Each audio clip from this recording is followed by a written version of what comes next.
नमस्ते my dear students, हमारा प्यारा channel all India career institute पर आप लोगों का स्वागत है। बच्चों, आज आप लोगों के लिए मैं बहुत ही बेहतरीन टॉपिक लेके आया हूँ बॉडी फ्लूइड्स एंड सर्कुलेशन का।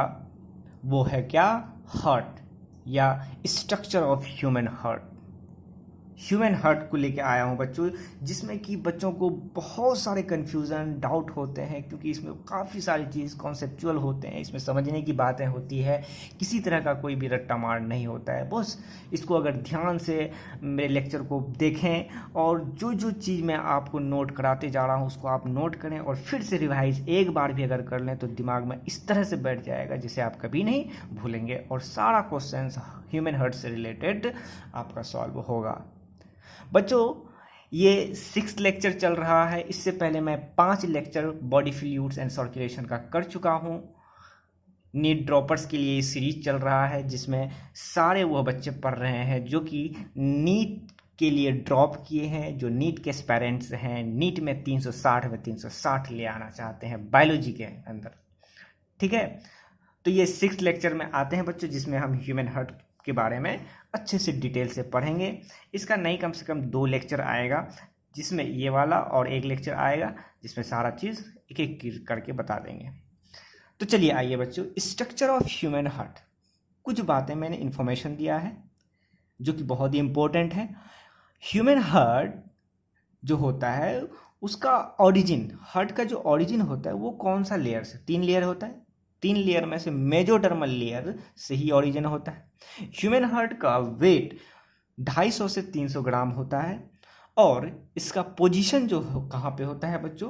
कहा जाता है हार्ट का पोजीशन, ह्यूमन हार्ट का पोजीशन दोनों लंग्स के बीचों बीच में होता है और जहाँ पे होता है बीच में उस पोजीशन को मीडिया स्टेनम कहते हैं, जो कि डायफ्राम के बिल्कुल नज़दीक होता है। कहाँ पे? कार्डियक नोच में होता है। ये है पोजीशन ह्यूमन हार्ट का।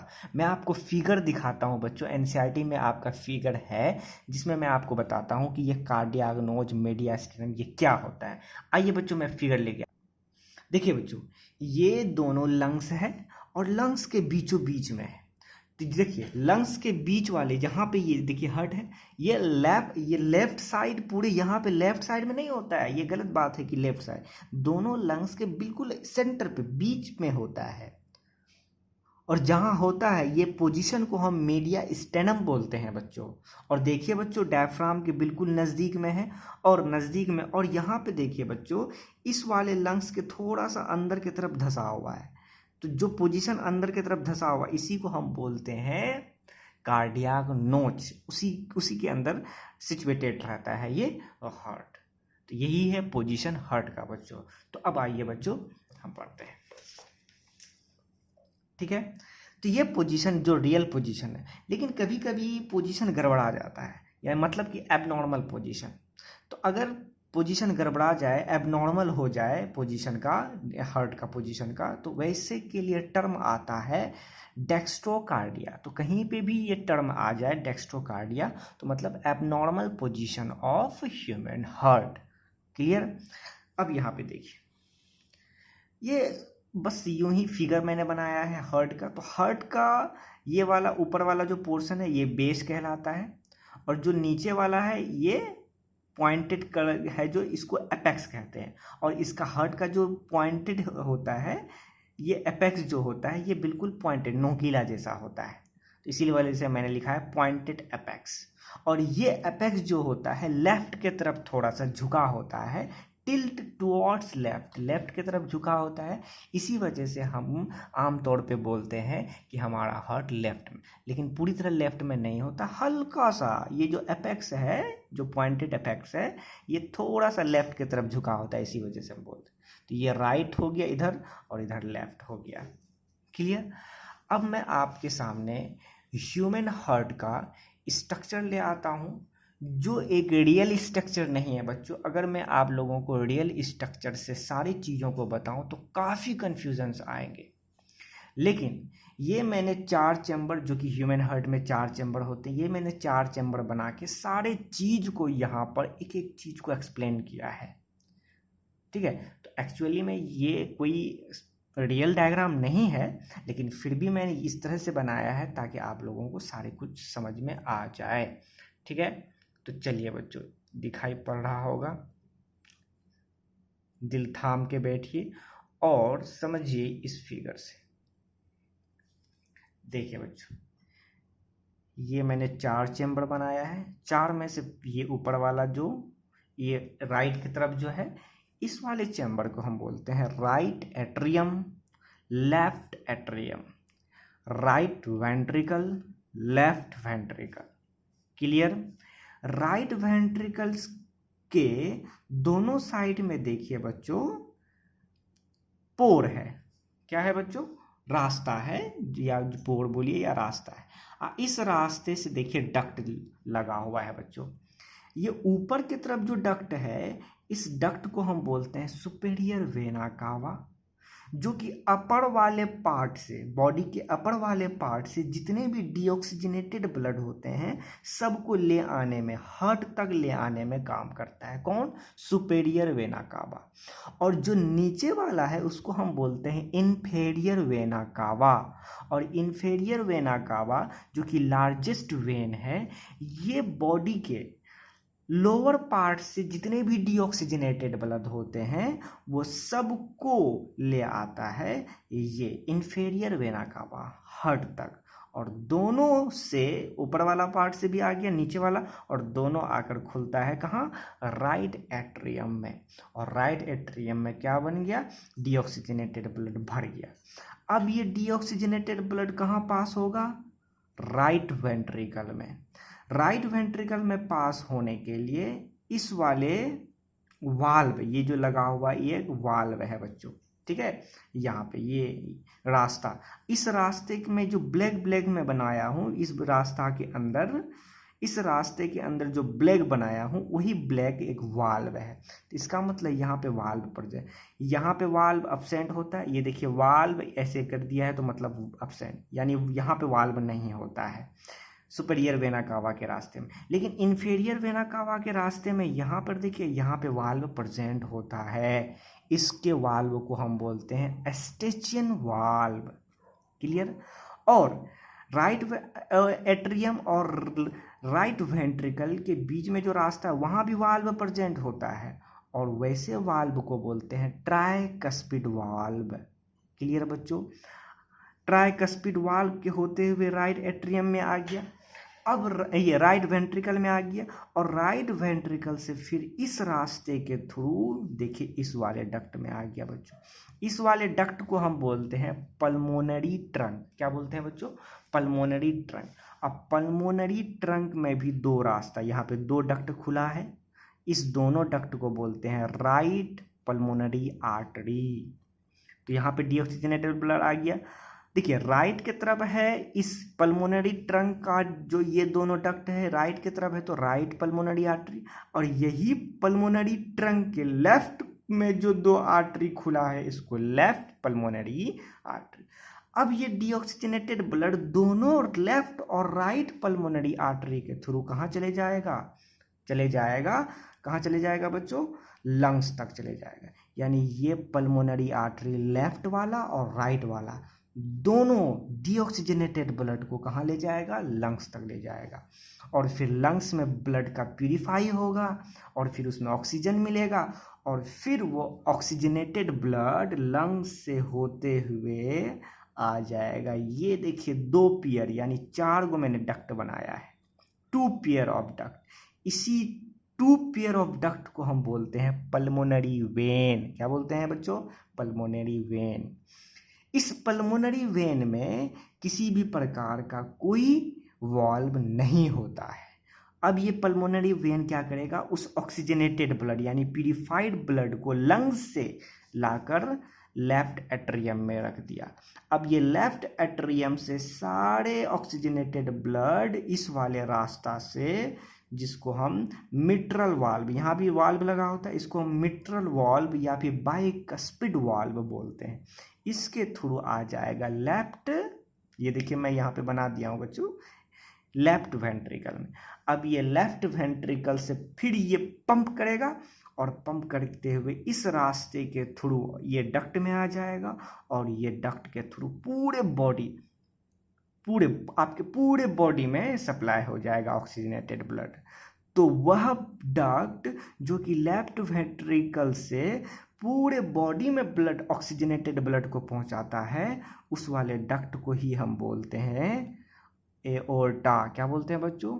जो कि सबसे बड़ा आर्टरी है, largest artery of the body is called aorta, जो क्या सप्लाई करता है? ऑक्सीजनेटेड ब्लड लेफ्ट वेंट्रिकल से। क्लियर? अब यहाँ पे देखिए बच्चों, चैम्बर में देखिएगा बच्चों, तो ये राइट वेंट्रिकल और लेफ्ट वेंट्रिकल के मैंने चारों तरफ रेड पेन से बनाया है। ये जो रेड पेन से बनाया है एक्चुअली में ये मसल्स है। देखिएगा बच्चों, राइट वेंट्रिकल में जो ये मसल्स जो होता है ये थोड़ा पतला होता है, लेकिन लेफ्ट वेंट्रिकल में जो मसल्स होता है वो थोड़ा सा मोटा होता है। वो इसलिए होता है क्योंकि इसमें ज़्यादा फोर्सली इसको कॉन्ट्रैक्ट करना पड़ता है लेफ्ट वेंट्रिकल को, क्योंकि ब्लड को पूरे बॉडी में पहुंचाना होता है। इसी वजह से इसको काफ़ी फोर्सफुल्ली इसको कॉन्ट्रैक्ट करना पड़ता है। इसी वजह से इसके चारों तरफ में जो वाल मसल्स लगा हुआ है ये मसल थोड़ा थिक होता है। इसी मसल्स को जो रेड कलर से बनाया है मैंने राइट और लेफ्ट वेंट्रिकल में, इस मसल्स को पेपिलरी मसल्स बोलते हैं।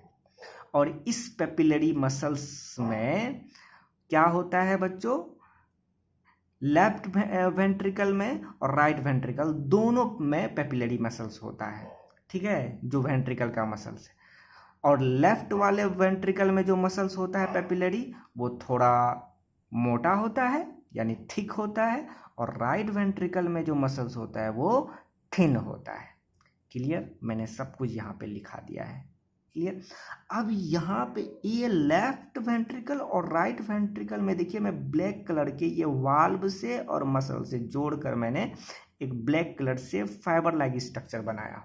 उस फाइबर लाइक स्ट्रक्चर को ही हम बोलते हैं कॉर्डी टेंडनी, जो एक्चुअल में कोलेजन फाइबर होता है। ठीक है, ये कोलेजन फाइबर या जिसको हम कॉर्डी टेंडनी बोलते हैं, ये कॉन्ट्रैक्शन करने में हेल्प करता है या वाल्व को खोलने में। जब ब्लड ऊपर से नीचे आता है तो वाल्व को खोलने में मदद करता है, और जब ये आ जाता है नीचे तो फिर ऑटोमेटिकली वाल्व बंद हो जाता है। तो यही वो कॉर्डी टेंडनी हेल्प करता है इसको। क्लियर हो गया? सारा वाल्व भी समझ गए। ठीक है, ये राइट एट्रियम और right ventricle, left atrium left ventricle में जो वाल्व लगा हुआ है उस वाल्व को भी हमने बता दिया। यहाँ पे वाल्व जो है उस वाल्व को ट्राइकस्पिड वाल्व, और यहाँ पे जो वाल्व है उसको हम बोलते हैं बाइकस्पिड या मिट्रल वाल्व। और जो वाल्व यहाँ इंफीरियर वेना कावा के रास्ते में लगा हुआ उसको बोलते हैं यूस्टेचियन वाल्व। क्लियर हो गया बच्चों?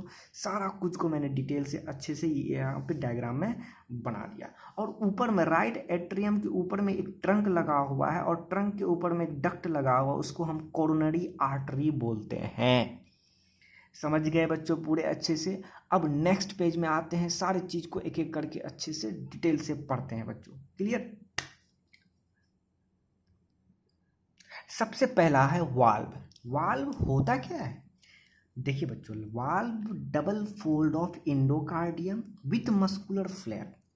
वाल्व एक्चुअल में एंडोकार्डियम का डबल फोल्ड है जिसमें मस्कुलर फ्लैप होता है। जरा देखिए बच्चों, ये जो मैं रेड पेन से बनाया हूँ ये एक मसल्स का बना हुआ एक फ्लैप लाइक स्ट्रक्चर है, और इस मस्कुलर फ्लैप को दोनों तरफ से बांधे हुआ है डबल फोल्ड एंडोकार्डियम। इसको ब्लैक कलर से जो बनाया वो एंडोकार्डियम। इस तरह से वाल्व होता है हमारे हार्ट में, ठीक है, जिसके थ्रू ब्लड आता है लेकिन जाता नहीं है, क्योंकि वाल्व यूनी डायरेक्शन फ्लो के लिए ही होता है। एक बार अंदर आ गया तो फिर वापस नहीं जा सकता है, इसी को हम वाल्व बोलते हैं। हार्ट में जो वाल्व होता है उसकी अगर बात करें तो हार्ट में जो वाल्व होता है वो दो तरह का, एक कस्पिड वाल्व और दूसरा वेंट्रिकुलो आर्टरियल वाल्व। ठीक है, कस्पिड वाल्व को ही हम एट्रियो वेंट्रिकुलर वाल्व बोलते हैं। एट्रियो वेंट्रिकुलर वाल्व क्यों? क्योंकि एट्रियम और वेंट्रिकल, ऊपर चैम्बर को बोलते हैं एट्रियम और नीचे को बोलते हैं वेंट्रिकल। एट्रियम और वेंट्रिकल को जोड़ता है, इसी वजह से हम बोलते हैं एट्रियोवेंट्रिकल वाल्व या उसी को कस्पिड वाल्व। और एट्रियोवेंट्रिकुलर वाल्व दो होता है, ठीक है, एक राइट की तरफ एक लेफ्ट की तरफ, जिसको हम एक को बोलेंगे ट्राइकस्पिड वाल्व और दूसरा को बोलेंगे डाइकस्पिड वाल्व। क्लियर। और दूसरा तो वेंट्रिकुलो आर्ट्रियल वाल्व, मतलब जो वेंट्रिकल और आर्टरी से जोड़ने वाला वाल्व होता है उसी को हम बोलते हैं सेमी लियोनर वाल्व बोलते हैं, जो मैंने पीछे में अच्छे से जैसे देखिए पीछे मैंने बताया है सेमी लियोनर वाल्व के बारे में। देखिए चिंता मत कीजिए बच्चों, देखिए सेमी लियोनर वाल्व, ये देखिए सेमी लियोनर वाल्व कहाँ पे है, देखिए बच्चों वह ये लेफ्ट वेंट्रिकल और ये एओर्टा जो कि लार्जेस्ट आर्टरी है, इस दोनों के बीच में यहाँ पे सेमी लियोनर वाल्व प्रेजेंट होता है। तो इसी सेमी लियोनर वाल्व को हम बोलते हैं, क्या बोलते हैं बच्चों, वेंट्रिकुलो आर्ट्रियल वाल्व, क्योंकि ये वेंट्रिकल और आर्टरी के बीच में रहने वाला वाल्व है, इसीलिए इसको हम वेंट्रिकुलो आर्ट्रियल वाल्व बोलते हैं। तो ये दो तरह का हार्ट, जो कि ये हार्ट बोलते हैं बच्चों, वाल्व जो आपकी हार्ट में प्रेजेंट होता है। अब आता है, हमने अभी अभी देखा था ब्लैक कलर से मैंने फाइबर लाइक स्ट्रक्चर बनाया था जिसको हम कॉर्डी टेंडनी बोला था बच्चों। तो जरा इसको भी हम लोग एक नज़र डालें। देखिए कॉर्डी टेंडनी क्या था, जो वाल्व और मसल्स, जो पेपिलरी मसल्स है उससे जुड़ा हुआ था। तो ये देखिए वाल्व है, मस्कुलर फ्लैप, ठीक है, वाल्व है जो जिसको हम कस्पिड वाल्व बोलते हैं, जो कि आपका राइट वेंट्रिकल में भी था और लेफ्ट वेंट्रिकल में भी था, ठीक है। जो राइट वाले में था उसको हम बोलते थे ट्राइकस्पिड और जो लेफ्ट में था उसको हम बाइकस्पिड, यानी दोनों कस्पिड वाल्व, ये कस्पिड वाल्व और ये कस्पिड वाल्व एक कोलेजन फाइबर से डायरेक्टली जुड़ा हुआ था, वो पेपिलरी मसल से। ये जो ब्लैक कलर से बनाया ये पेपिलरी मसल जुड़ा हुआ है। तो ये जो जुड़ा हुआ, जिसके थ्रू जुड़ा हुआ रहता है उसी को हम कॉर्डी टेंडनी बोलते हैं। तो कॉर्डी टेंडनी जो एक कोलेजन फाइबर है जो प्रेजेंट होता है between cuspid valve and papillary muscles, ठीक है। Keep the cuspid valve towards ventricle, जो कि वेंट्रिकल्स के तरफ कस्पिड वाल्व को खींचते रखता है उसको ड्यूरिंग वेंट्रिकुलर कॉन्ट्रैक्ट। कब, जब वेंट्रिकुलर में कॉन्ट्रैक्शन होता है तब। क्लियर हुआ बच्चों, कॉर्डी टेंडनी भी हम लोग समझ गए। अब आगे आते हैं बच्चों,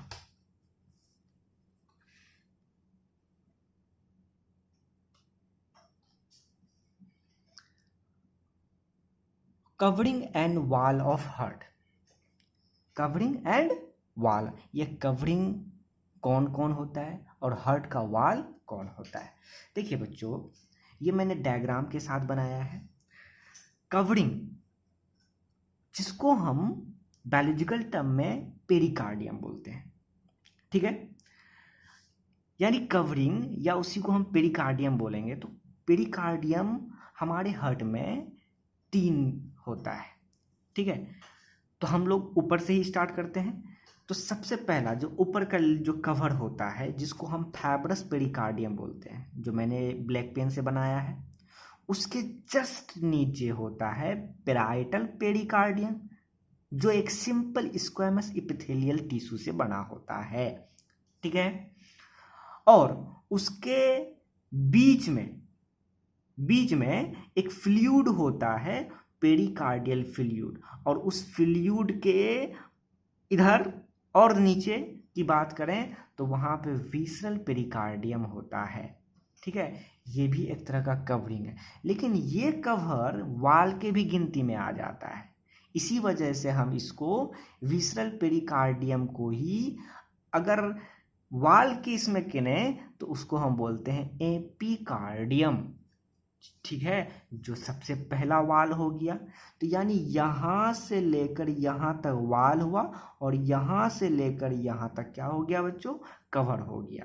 ठीक है। अब सबसे अंदर, अब अंदर की तरफ और जाते गए तो यहाँ से स्टार्ट हुआ वाल, तो स्टार्ट जहाँ से हुआ वाल तो इसका मतलब यहीं से हुआ है वाल, तो इसका मतलब ये वाला वाल जो कि एक कवर भी है और वाल भी है, तो कवर के गिनती में आएंगे। तो कवर अगर बोलेंगे इसको तो बोलेंगे विसरल पेरिकार्डियम, लेकिन अगर वाल के टर्म पे अगर इसको बोलेंगे तो इसका नाम ये नहीं होकर क्या होगा, एपिकार्डियम। Clear, epicardium. जो आउटर वाल है उसके अंदर वाल जो है, उस अंदर वाले वाल को हम बोलते हैं मियोकार्डियम, जो दूसरा वाला हो गया। और सबसे अंदर वाला वाल जो इनर वाल है उसी को हम बोलते हैं एंडोकार्डियम, जो एक सिंपल स्क्वैमस एपिथेलियम टिश्यू से बना होता है। और मियोकार्डियम जो मस्कुलर लेयर है, ठीक है, ये जो रेड से उसके बीच में ये ब्लड वेसल्स होता है जिसके द्वारा ब्लड आता है। ये हुआ कवर। यहाँ पे कंफ्यूजन नहीं होना चाहिए बच्चों, विसरल पेरिकार्डियम को ही एपिकार्डियम बोलते हैं। विसरल पेरिकार्डियम तब बोलेंगे इसको जब हम कवर के टर्म पे बोलेंगे, लेकिन अगर इसी को वाल के टर्म पे बोलना हो तो वहाँ पे आपको विसरल पेरिकार्डियम नहीं एपिकार्डियम बोलेंगे, जो कि आउटर वाल भी है और कवर भी है, इनर मोस्ट कवर। वाल में सबसे पहला वाल और कवरिंग में लास्ट वाला कवर। क्लियर हो गया। यहाँ पे गलती होता है, बहुत सिंपल है लेकिन फिर भी गलत करके आता है, और दोनों के बीच में ये फ्लूइड होता है जिसको पेरिकार्डियल फ्लूइड बोलते हैं। क्लियर हो गया बच्चों। अब आता है कंडक्शन ऑफ हार्ट बीट। ठीक है, ह्यूमन हार्ट। देखिए बच्चों, एक्चुअली में ह्यूमन हार्ट जो होता है ना वो म्योजेनिक होता है। हार्ट दो तरह का होता है, एक म्योजेनिक जो कि ह्यूमन हार्ट होता है एक्चुअली में, और एक होता है न्यूरोजेनिक।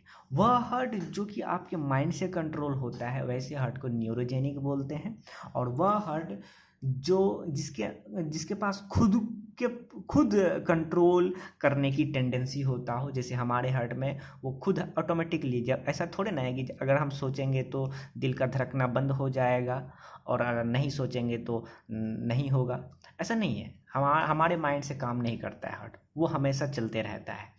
तो इसी वजह से हम अपने हार्ट को म्योजेनिक बोलते हैं, न्यूरोजेनिक नहीं बोलते। जो कॉकरोच वगैरह में होता है वहाँ पे न्यूरोजेनिक हार्ट होता है। तो जरा देखें कैसे हार्ट बीट कंडक्शन होता है हमारे म्योजेनिक ह्यूमन हार्ट में।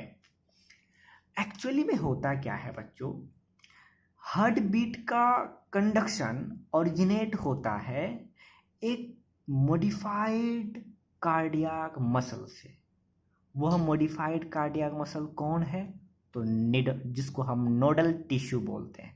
तो एक मॉडिफाइड कार्डियक मसल्स है जिसको हम नोडल टिश्यू बोलते हैं।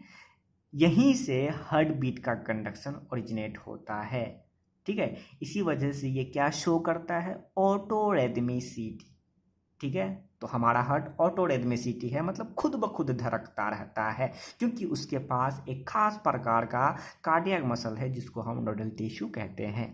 ये नोडल टिश्यू हमारे हार्ट में कुल मिला के 4 प्रकार का होता है।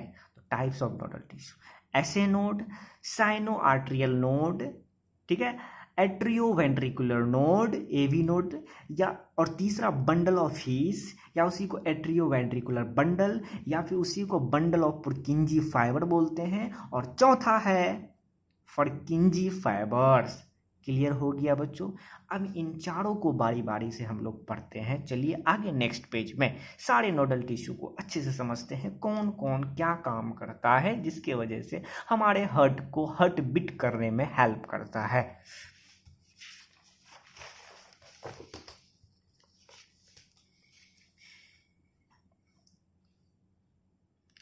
देखिए बच्चों, ये हार्ट मैंने अपने से बनाया है जिसमें आपको चारों चैम्बर दिखाया गया है और साथ ही साथ इस नोडल टिश्यू को बताया गया है।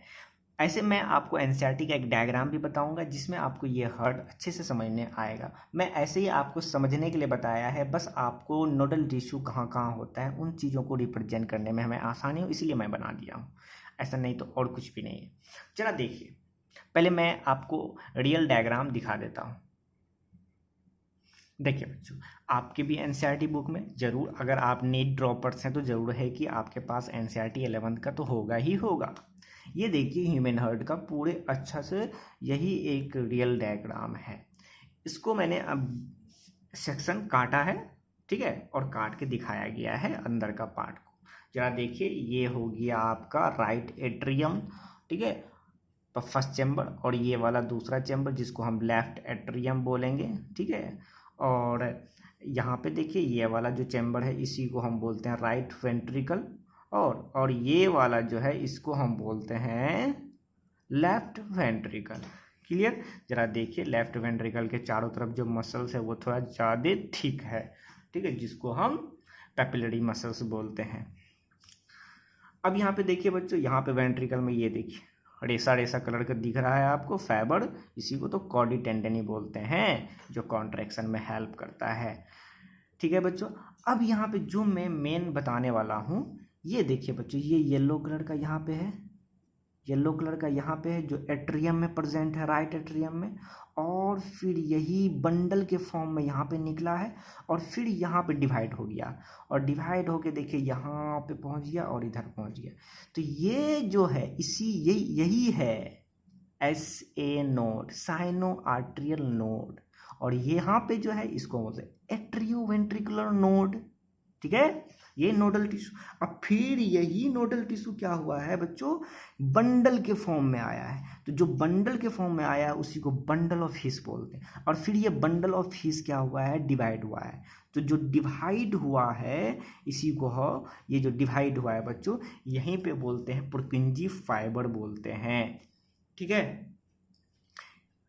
इस तरह से मैंने सारा कुछ को बताया, और फिर इस पुरकिंजी फाइबर में भी इस तरह से निकला हुआ रहता है, ठीक है। अब आइए बच्चों, मैं आपको इसी डायग्राम को मैंने यहाँ पे अच्छे से तो नहीं बच्चों, बस इस डायग्राम को देख लिए हैं। अब इसको देखिए बच्चों, मैंने सारा कुछ यहाँ पे अच्छे से एक्सप्लेन किया है, देखिए। या फिर आप अपने सामने आप अपना एनसीईआरटी बुक का रियल डायग्राम को रखिए और फिर देखिए, यहाँ से मिलाइए बच्चों, क्योंकि मैं बिल्कुल ऐसे ही समझने के लिए ये हार्ट को बना दिया हूँ। तो देखिए, ये हो गया आपका राइट एट्रियम, लेफ्ट एट्रियम, और राइट वेंट्रिकल, लेफ्ट वेंट्रिकल, ठीक है। देखिए यहाँ पे ये नोडल टिश्यू, यहाँ नोडल टिश्यू, फिर यहाँ से यहाँ, तो यहाँ ऊपर में जो नोडल टिश्यू है ऐसे नोड, साइनोआर्टेरियल नोड बोलते हैं, जो कहाँ पे है बच्चों, कहाँ पोजीशन है, upper right corner of right atrium, right atrium के ऊपर वाले कॉर्नर पे है, राइट के तरफ ऐसे नोड होता है। ये पोजीशन पूछता है बच्चों, इसको याद रखना है। देखिए बच्चों, ऐसे नोड का काम होता है एक्शन पोटेंशियल जनरेट करना, है ना, पोटेंशियलिटी प्रदान करता है, जिसके वजह से आपका हार्ट बीट करने लगता है, ठीक है। तो ये एक्शन पोटेंशियल जनरेट करता है। तो ऐसे नोड जो होता है बच्चों 70 से 75 इम्पल्स पर मिनट पे एक्शन पोटेंशियल जनरेट करता है, इतना इम्पल्स, ठीक है। जो कि सबसे ज़्यादा जितने भी नोडल टिश्यू है सबसे ज़्यादा इम्पल्स यही जनरेट करते हैं, ये इसी के द्वारा एक्शन पोटेंशियल। इसी वजह से तो ऐसे नोड ही है जो मेन है, जो आपके पूरे हार्ट को बीट करवाने में हेल्प करता है। इसी ऐसे नोड को पेस मेकर भी कहते हैं, ठीक है।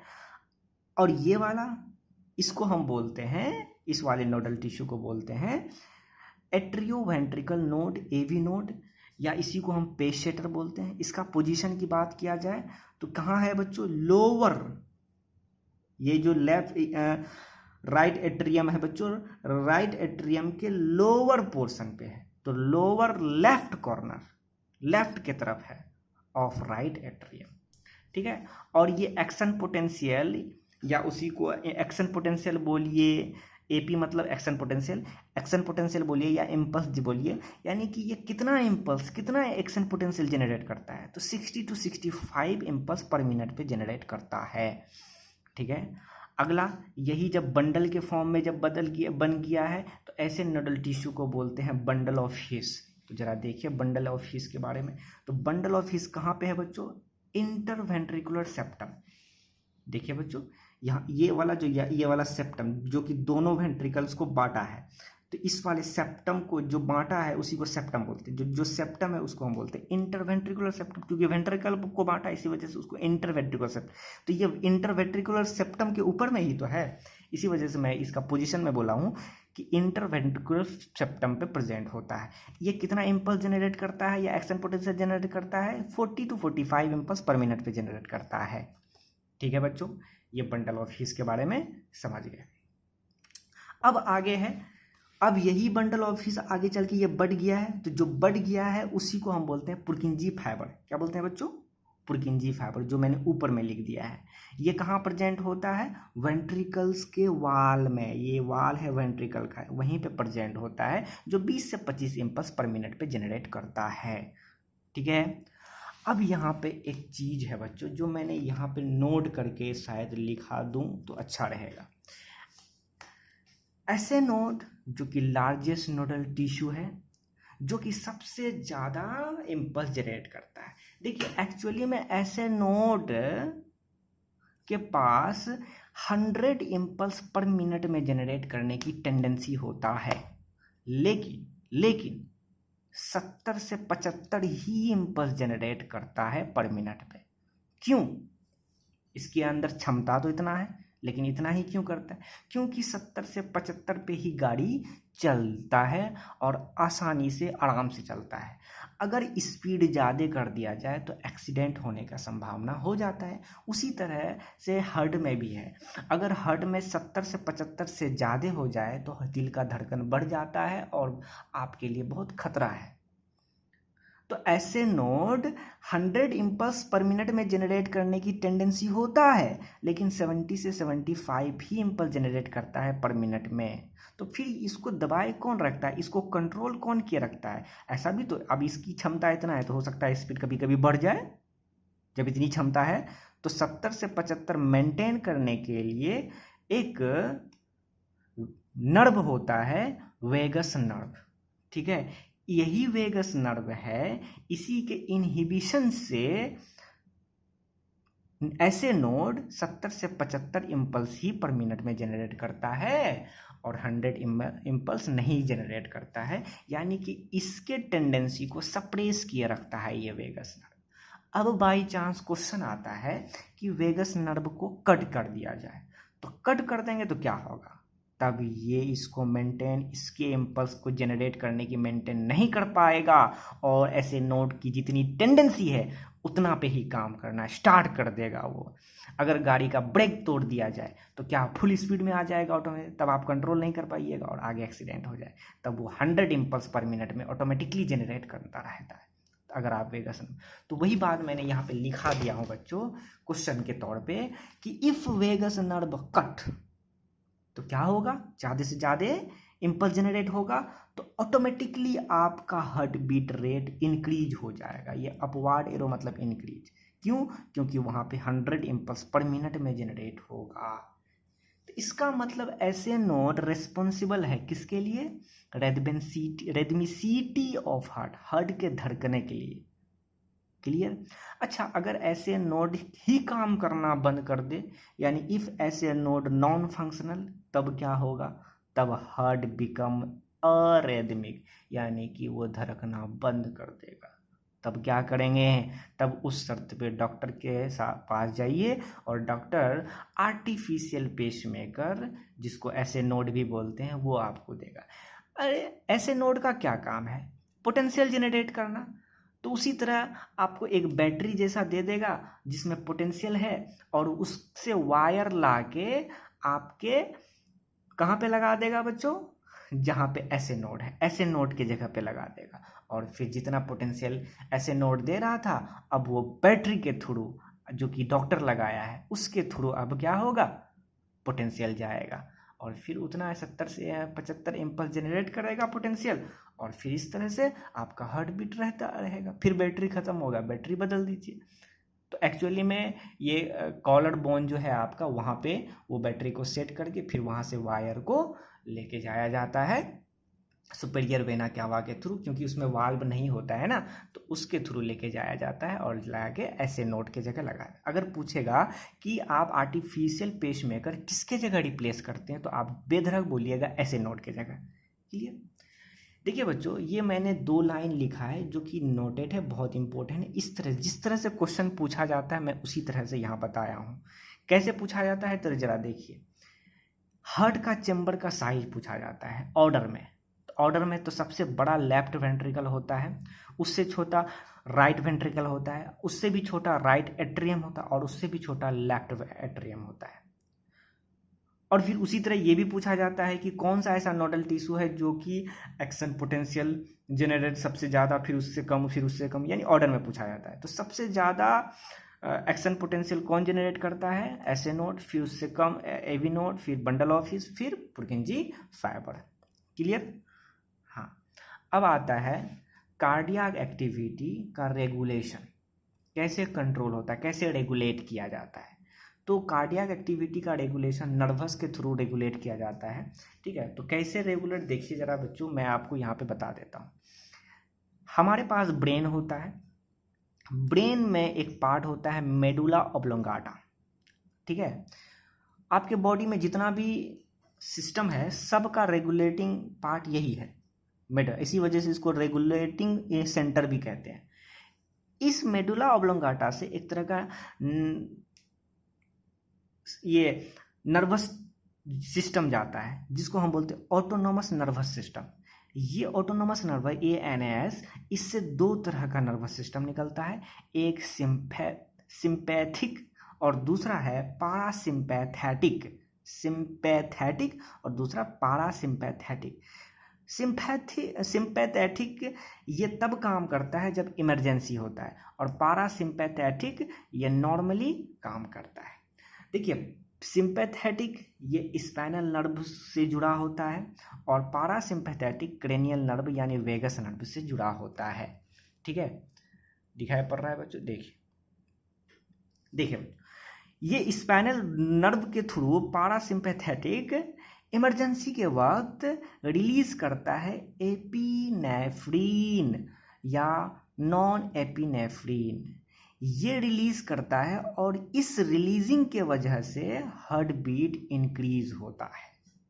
ठीक है, और पारासिम्पैथेटिक जो नॉर्मली काम करता है ये क्रेनियल नर्व के थ्रू यानी वेगस नर्व के थ्रू रिलीज करता है एसिटाइल कोलाइन।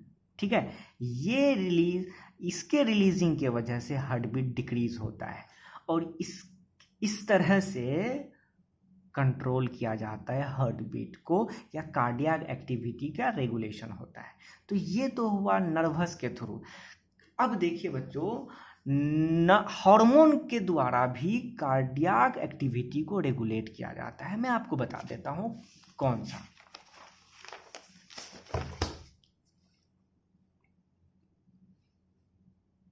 देखिए बच्चों, हार्मोनल रेगुलेशन। देखिए किडनी है, किडनी के ऊपर में एक ग्लैंड होता है एड्रेनल ग्लैंड, और एड्रेनल ग्लैंड के बीचों बीच में होता है एड्रेनल मेडुला। ठीक है, ये एड्रेनल मेडुला रिलीज करता है एक खास प्रकार का हार्मोन एड्रेनलाइन नॉर एड्रेनलाई। ये हार्मोन रिलीज करता है जिसके वजह से हार्ट बीट इंक्रीज होता है। ठीक है, और दूसरा थायराइड ग्लैंड होता है जो रिलीज करता है थायरोक्सिन हार्मोन, और इस हार्मोन की वजह से भी हार्ट बीट क्या होता है? इंक्रीज होता है। तो इस तरह से हार्मोनल रेगुलेशन भी पढ़ लिया, नर्वस रेगुलेशन भी पढ़ लिया। उम्मीद करते हैं बच्चों सारे चीज़ को, आज का जितना भी मैंने पढ़ाया है सबको एक एक चीज़ को सुनिएगा, अच्छे से समझिएगा, बार बार वीडियो को देखिए। अगर नहीं समझ में आता है 1 बार 2 बार पीछे करके पॉज करके देखिए, फिर समझिए, और साथ साथ कॉपी पेन लेके बैठिए और सारे चीज़ों को उतारते जाइए, लिखते जाइए जैसा मेरा, क्योंकि ये बिल्कुल टॉपर्स के तरह नोट बनाया गया है आप लोगों के लिए। समझे बच्चों? तो इस तरह से हमारे वीडियो के साथ बने रहिए, लाइक कीजिए, शेयर कीजिए, सब्सक्राइब कीजिए और कमेंट करके बताइए। और जो बच्चे नए हैं वो सब्सक्राइब कीजिए और बेल आइकन को दबाना मत भूलिएगा बच्चों, ठीक है, क्योंकि जैसे ही वीडियो अपलोड होता है तैसे ही आपके पास पहुंचता है इसके वजह से। तो थैंक यू सो मच बच्चों, इस तरह से पढ़ते रहिए और अच्छे से अच्छे मार्क्स लाइए और इस तरह से बेहतर कॉन्सेप्ट क्लियर कीजिए। तो थैंक यू सो मच।